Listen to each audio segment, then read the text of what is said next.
Dapat ka rin mamatay!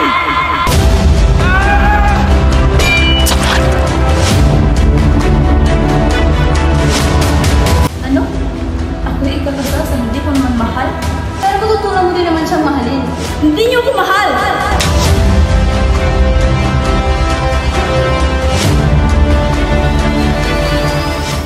Ikaw lamang ay nararapat na titigan sapagkat ang puso ko'y puno ng puso.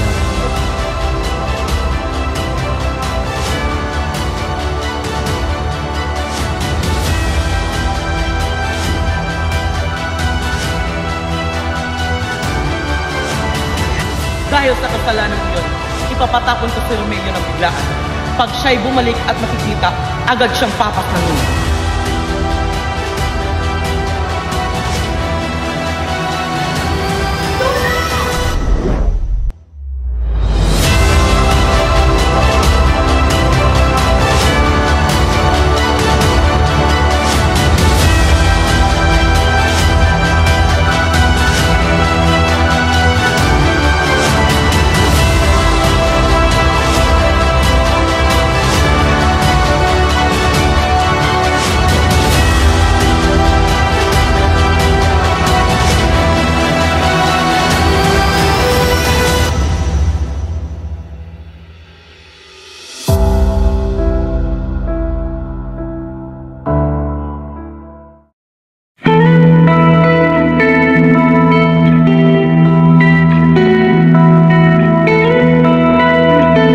At napakarangkot ng aking nararamdaman. Bakit ganito? Sana dumating araw na makakatagpo ko ng binibining aking mamaling at makakasama ko ang buhay.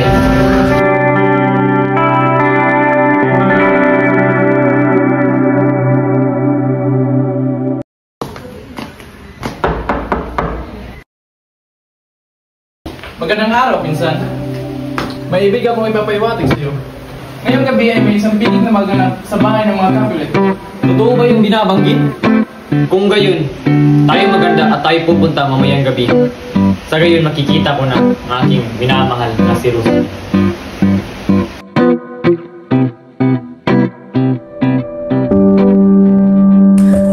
Ano ba ito? Ako'y kakasal ngunit hindi ko naman ito pinangarap? Sino si Paris? May ibig ko kaya ang Ginoo? Tayo nagsisimulan ka ng ayusan para sa magaganap na piging mamaya. Nagsimula ng kasiyahan sa bulwagan at naroon si Juliet na nakikipagsayawan. Nagtungo naman si Romeo, ang kanyang pinsan na si Benvolio at ang kanyang matalik na kaibigang si Mercutio sa bahay ng mga Capulet. Suot-suot ang kanilang mga maskara upang may tago ang kanilang pagkakakinanlan.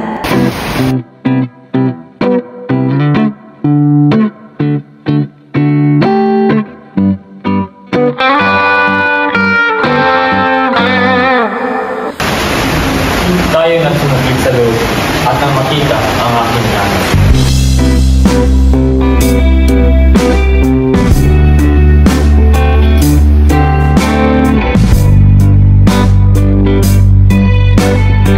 Kaibigan ko, iyo bang nakita ang aking inibig na si Rosaline?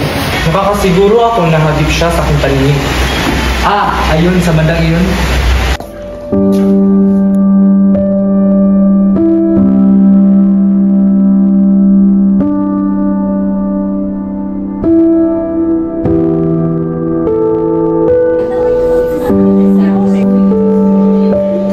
Napakasakit na aking nasaksihan. Kalimutan ko na iniibig na pala si Rosaline. Sa eksenang nasaksihan ni Romeo ay napagpasyahan niyang lumisan na lang at maglakad-lakad sa pagsubok na lisanin sa kanyang isip ang nakita. Sa gitna ng mga taong nagkakasiyahan, nakita ang kanyang mga mata ang isang dalaga, si Juliet. Kahit na ito pa ang unang pagkakataon na nakita niya ang dalaga, agad siyang nabighani sa angkin nitong ganda.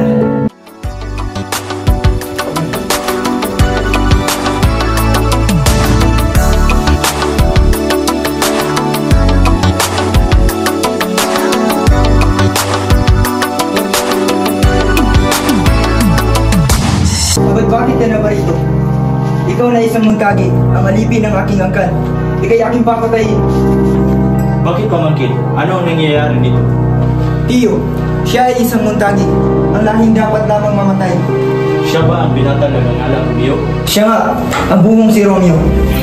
Siya ay matapat na Ginoo. Pabayaan mo siya. Ano? Ngunit dapat lamang siyang patayin. Siya ay iyong pabayaan. Sino ba talaga ang Panginoon dito? Sa labis na galit, lumabas sa silid si Tebag. Umalis din si Don Capulet upang asikasuhin ang iba pang bisita sa piging. Nagkatagpo naman ang paningin ni Romeo at Juliet.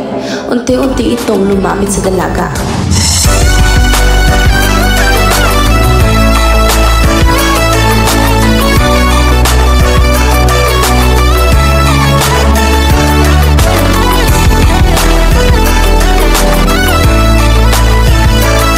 Bakit mo ako tinitignan? Madumi ba ang aking mukha? Ikaw lamang ay nararapat, kaibigan, sapagkat ang puso ko'y puno ng kaligayahan. Bakit ko bang halikan ng iyong kamay binibini? Ngayon ay nasa sa aking kamay ang salang na iyon nito. Salang mula sa labi ko o salang walang din na binanggit mo? Parang pinag-aralan mo ang paghalik. Senyorita, kayo ay pinapatawag ng iyong ina. Ipagpamanhin mo ko binibini. Ngunit sino ang kanyang ina? Siya ba isang kapulit? Aba, Ginoo, ang ina niya ay ang ginang nitong tahanan. At oo, siya isang kapulit. Sa napakinggan ay tila naugat ang kasiyahan na naramdaman ng binata nang malaman niyang sila'y kapwa na sa pamilya ng magkaaway na angkan. Sino kaya ang binata kanina sa piging? Ang gwapo niya mukha, hindi ko makakalimutan. Magpupuhay niya mga mata, magpupulang mga labi. Ang lalaking yung pinapatungkol, siya ba yung inibig binibini?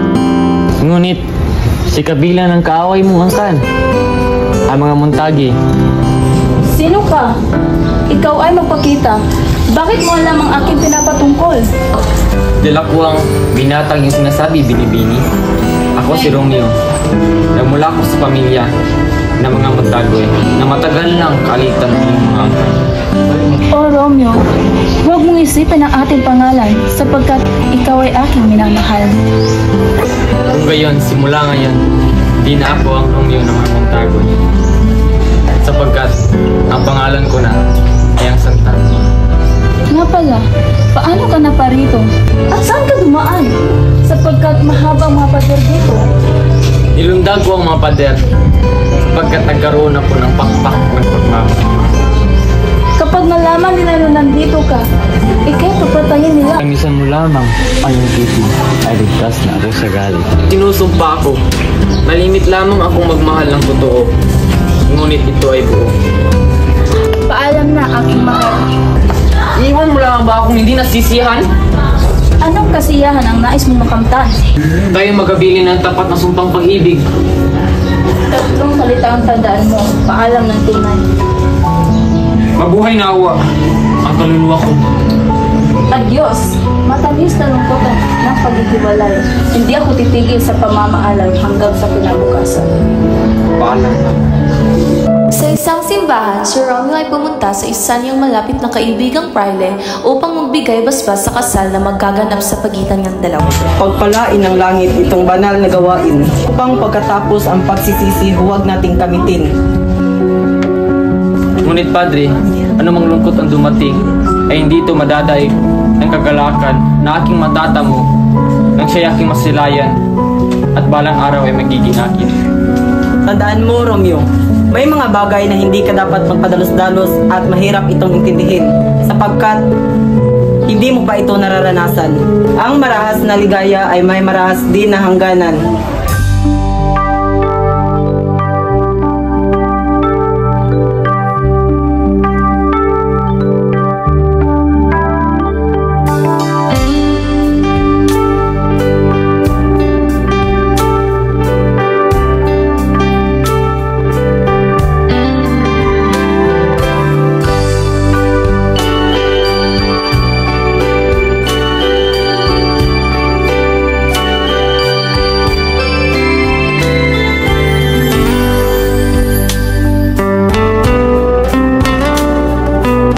Magandang gabi po, mabunying kompresor ko. para sa aming dalawa, si Romeo ang pasasalamat sa iyo. Ganun din ako sa kanya. Ang pasasalamat ay magiging kalabisan. Oh, Juliet. Lahat ibibigay sa iyo. Paligaya ka. Masaya akong marinig yan. Nasisiguro akong tapat ang ating pag-iibigan at masigit pa ito kaysa kayamanan. Madali na natin itong tapusin, pagkat di kayo nararapat bayaang nag-iisa. Aking mahal, sa wakas, ay ganap na kitang kabiyak. Dahil lahat ko ang aking nararamdaman sa buong may kapal. Dahil pangako ko na rin ang mga panata na para sa iyo, sa harap ng Panginoon. Kasaya ko rin mahal ko, sapagkat tuluyan na tayo magkaisa. Tuluyan talaga tayo mag-iisa sa pamamagitan ng isang anak.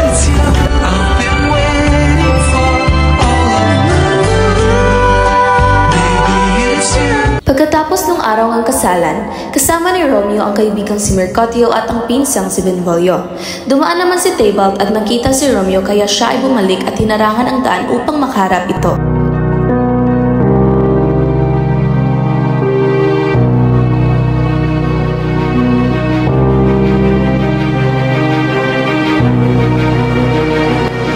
Ikaw na naman buhong Romeo. At ngayong tayo nagkatagpong muli, ay tutuluyan na kitang papaslangin. Wala akong masamang intensyon. Dapat lang tayo magkaunawaan at ayaw ko ng away. Kahit kailanman ay hindi tayo magkakaunawaan. Lumaban ka. Aba, kung ayaw lumaban ni Romeo, ako na lang lalaban sa iyo. Abay, hindi ako umaatras sa isang hamon. Hindi ako kagaya ng kaibigan mong duwag. Ang dami mong dada, simulan na natin ito. Sinubukang pigilan ni Benvolio ang binabalak ni Romeo, ngunit tinulak lamang ito ng binata papalayo. Sumugod si Romeo kay Tybalt at nauwi sa madugong labanan ang dalawa. Ano ba't bitawan mo ko? At ang sakit, mapigilan ko yung dalawa. Masyado ka nang uli, sapagkat ang dalawa ay nagbangayan na. Manatili ka na rito, baka ikay mapano pa.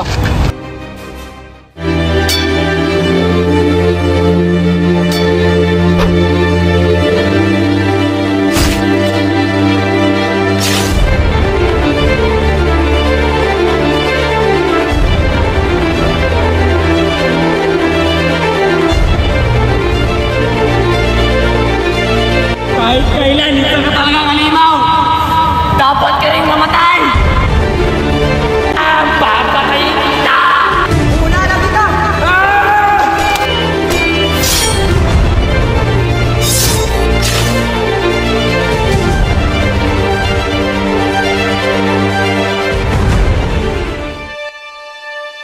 Hindi makapaniwala si Romeo sa nagawang pagpaslang kay Tybalt.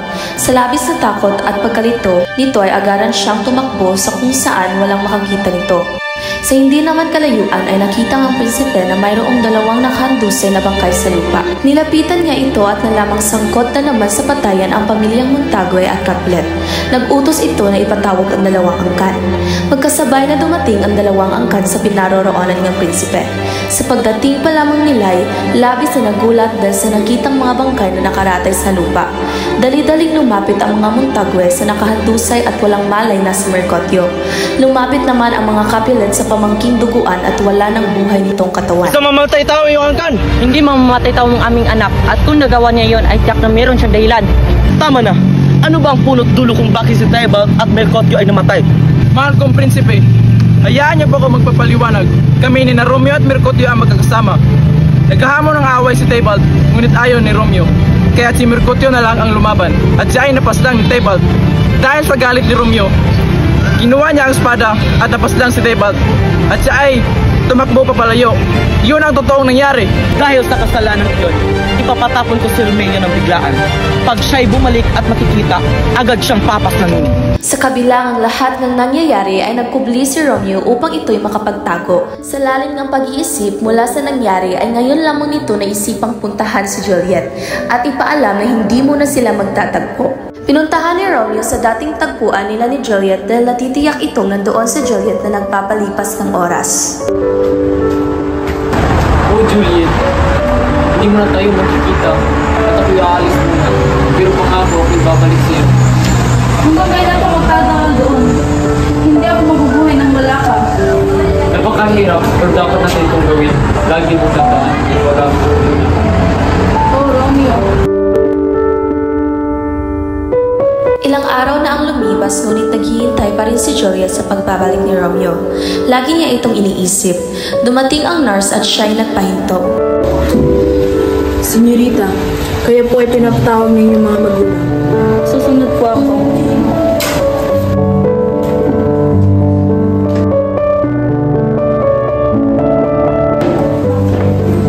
Anak, nararamdaman ko ang iyong labis na kalungkutan dahil sa pagkamatay na iyong pinsan. Upang ikaw ay mapaligaya at makalimutan mo ang nakakabagot na mga pangyari, ikaw aming ipapakasal. Ano? Ako'y ikakasal sa hindi ko naman mahal? Pero matutunan mo din naman siyang mahalin. Sana naman anak, maintindihan mo yun. Ayoko magpakasal. Sa ayaw, sa gusto mo, ikaw magpapakasal. Naiintindihan mo? Hindi niyo ako mahal!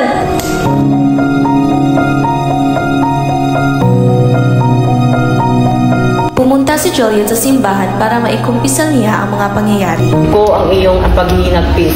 Ngunit kailangan ko itong gawin na ipakasal ka kay Paris sa darating na Webes. Padre, gusto ko po malaman na dapat niyo akong tulungan na itigil ang kasalang ito. Umayag ka sa gusto nila, ngunit bukas ng gabi ay mahiga ka at inumin mo itong garapatang ito. Aantukin ka at makakatulog na walang tibok ang puso. Mananalagi kang ganyan sa loob ng 42 oras. Gagawin ko po, Padre. Maraming salamat. Matapos kunin ni Juliet ang maliit na bote galing sa Priley, ay umuwi ito sa kanilang tahanan. Pagpasok ni Juliet sa kanilang bahay ay nakasalubong niya ang kaniyang mga magulang at sinabing papayag na ito sa plano nilang ipakasal kay Count Paris. Ama, ina, umanin sa akin na sabi ka hapon, bagamat nadala lamang ako sa aking emosyon. Pagbayag na po ako sa inyong kagustuhan na magpapakasal kay Paris. Mabuti naman at pag-isipan mo rin pumayag. Napakasaya namin.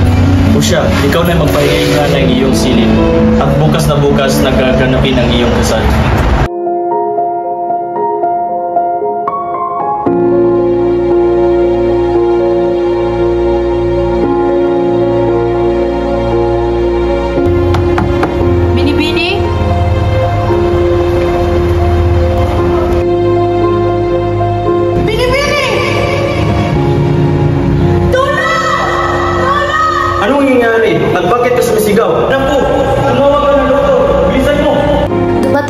At nakumpirmang wala nang ang buhay si Juliet.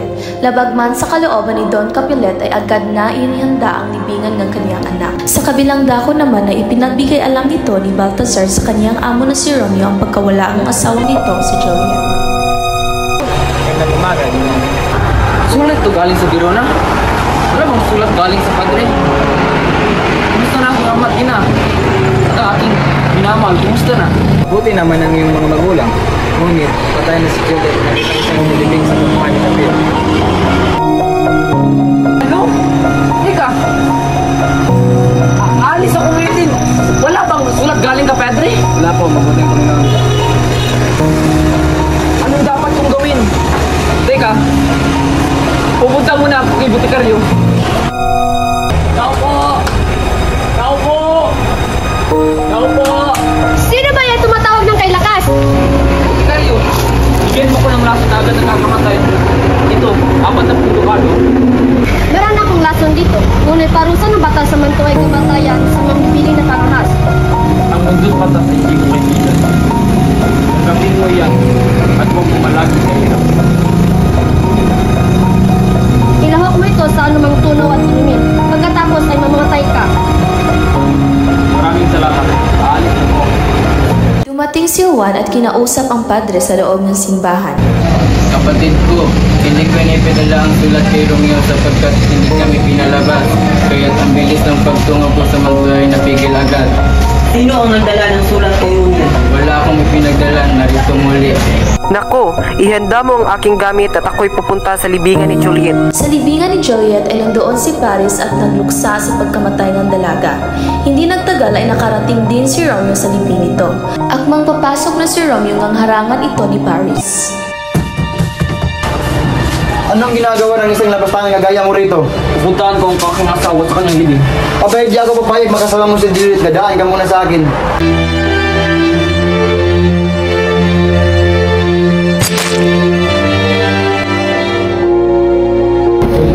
Julie?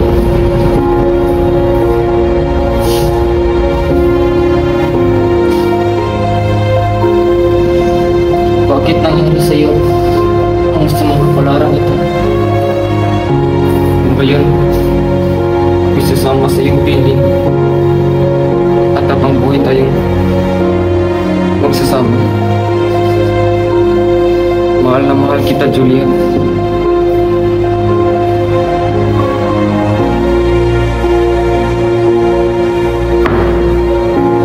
Paalam.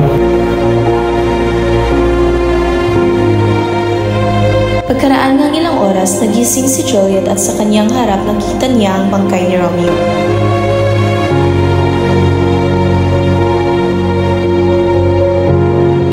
Ano ito? Lason?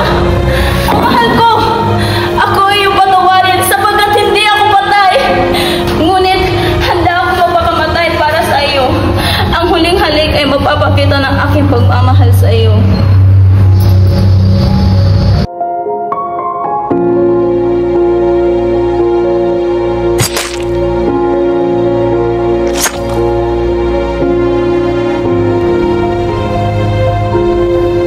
Dumating ang Prile sa libigan ni Juliet at umaasang masabi pa nito sa binata ang katotohanan. Ngunit sa pagdating nito ay dalawang bangkay na ang kaniyang natagpuan. Sa hindi katagalan ay dumating ang kawal at tinakip si Padre Lawrence. Nakita din nito ang mga bangkay ni Romeo, Juliet at Paris. Ipinatawag ang pamilyang Montague at Capulet upang maipalam ang nangyari. Ipinaharap ang Prile sa dalawang pamilya upang malaman ang totoo. Sa katunayan, alam ko ang lahat. Sila'y naghihibigan at nagpakasal sa akin ng palihim. Ako ang nagbigay ng lason kay Juliet. Paris niya ay Juliet at sila ay magkasama. Ngunit hindi ko inaasahan ang hantong sa ganito ang mga pangyayari. Sa ngayon, wala na tayong magagawa. Sila na ay nananahin. Magpatayo tayo ng statwa bilang simbolo ng kanilang pag-iibigan. Nang sa ganon ay maalala natin sila. Ito ang naging epekto ng inyong pag-aaway. Pero kung iintindihin ninyo ang buong pangyayari, ay kasing lalim pa ng karagatan ng kanilang pagmamahalan. Mula noon, ang dalawang angkan ay nagkakambutihan na. Nagiging matiwasay na ang kanilang buhay. Naitayo na rin ang statwa ni Romeo at Juliet sa Verona, kung saan nagsisimulo ito ang tunay nilang pagmamahalan.